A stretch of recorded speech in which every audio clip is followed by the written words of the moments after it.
it is an emotional song, and we made the video to really showcase what the song is all about. That no matter what the hardships that people have to go through to be with someone they love, love prevails, love wins. And I mean, it's life. Like, life can throw you, you know, into like a rigmarole that you can't get out of, or you feel like you can't get out of, but you know, you can, if you keep working at it, you'll be able to find your way. I'm really proud of the video. I love this song. It's an honor to work with the Backstreet Boys, and it took us, you know, quite some time to get to this place. These guys are just like in the studio working with them. They're down to earth, they're hungry, they want to make sure it's the best version, and they're professional. It's just awesome to work with. Absolutely incredible to work with.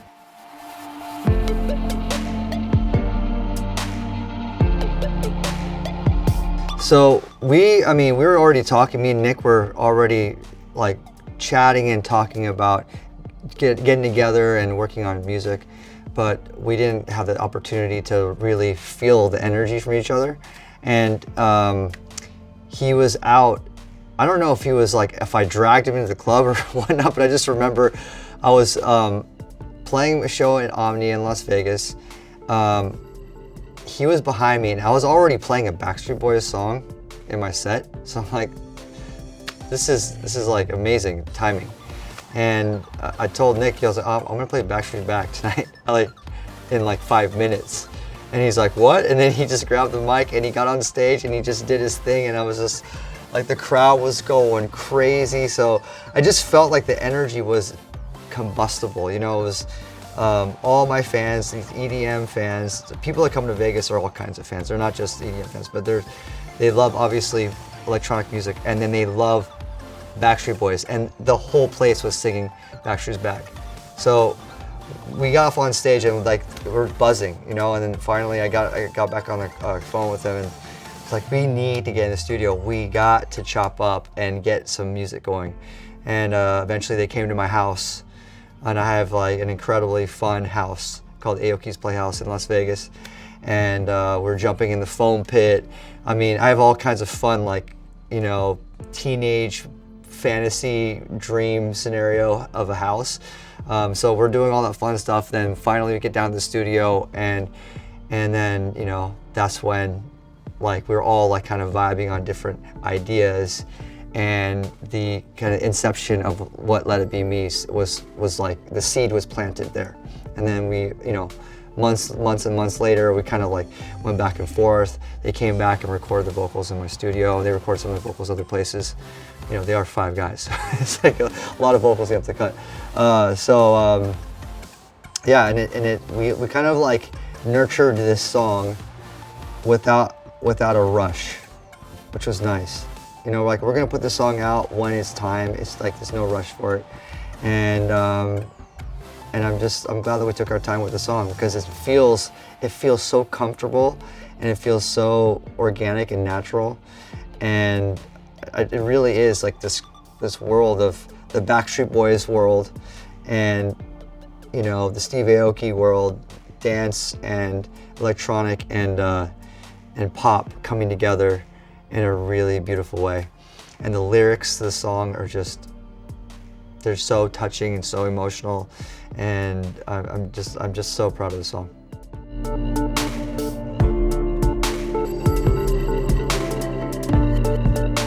I mean, for me, like, as a DJ, Backstreet Back is like the way to go, because like I get off on when people are singing along, and everybody's like, everybody, you know, like everyone's singing that part. So it's just, I love playing that song. I'll have to give it to that one. You know, I think that's like the go-to.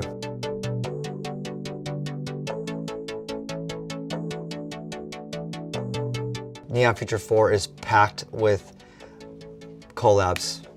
Every song is going to be like very interesting, diverse collab list of artists from all different kinds of worlds, which is how I love to do Neon Future. It's all about like connecting with artists from all different walks of life.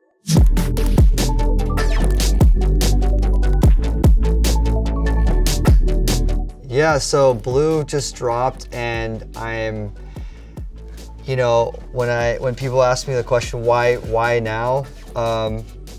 Why not? Because sometimes you think of memoir, you're like, okay, that's at the end of your career, like when I'm old. But this is like, for me, this is telling my beginnings. It doesn't really talk about what's happening in the last few years. I really kind of dove in almost like as if I'm talking to a therapist and trying to understand my process, like not just like how I made it from point A to point B to point B to point D and so forth, but going into the vulnerabilities, going into the times where it was difficult to talk about. It's difficult to really go into those the periods of my life that really shaped who I am. And someone like me, you know, I do 250 shows a year, every single year for over 10 years. It's different than just like an artist that tours around an album. My album is a song. So I hit the road and I just don't look back. So when you're like that, it's easy to kind of glide past trauma or glide past situations in your life that you don't want to deal with. And with this book, it was self-reflective enough where I had to stop the train and I had to really analyze and to process and go through some very difficult moments that I had to confront. So a lot of this book is just for myself, you know. I think there are lots of takeaways in this book that people will be able to, you know, find in their own path, you know, because a lot of it's just like, you know, when I was going through a hard time and I had to get through, and this is like my own story of how I, instead of, you know, going the linear route, I just kind of went around and found another way in, you know, because the only way I was able to get into, like, let's say the house is your goal, is I crashed through the side window. You know, I didn't knock on the front door. Like, that was just like, that's just my approach to life. So, you know, I think people will find something valuable in the book.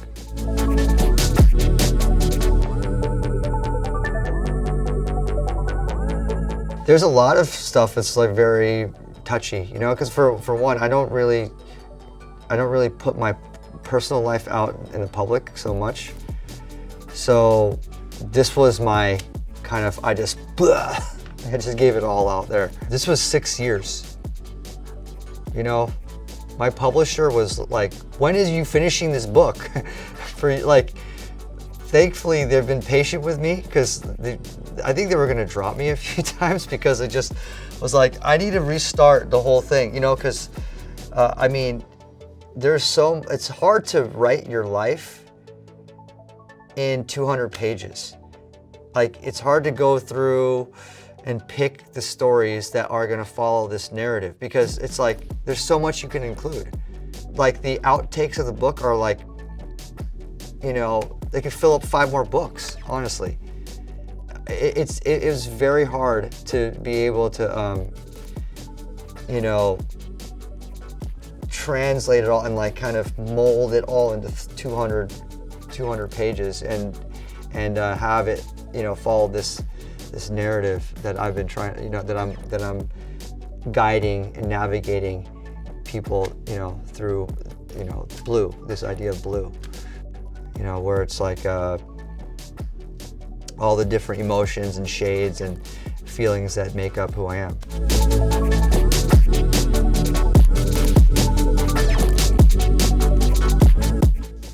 I think one of the first things in my head when I think about what the main takeaway is out of, like, whenever I try, like in this book, I talk about failure a lot. I talk about that you have to have thick skin. You have to be able to accept that, you know, for me, 70% of what I've attempted has been, or let's say out of 100%, 70% has been failure. There's only the 30% that's actually been success is what people see, but they don't really see everything else that came into it, you know.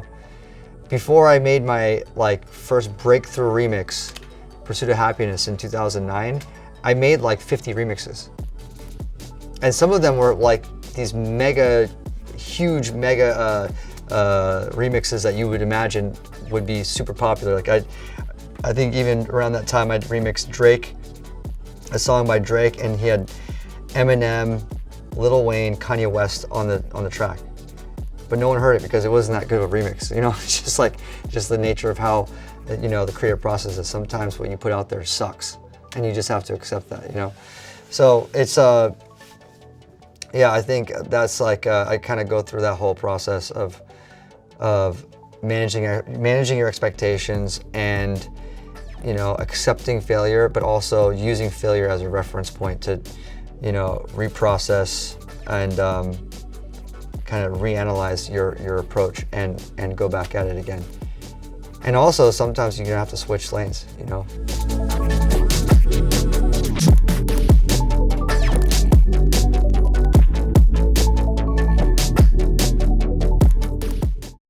Thanks for watching. Make sure to subscribe for more videos from your favorite artist. And while you're here, check out these other videos.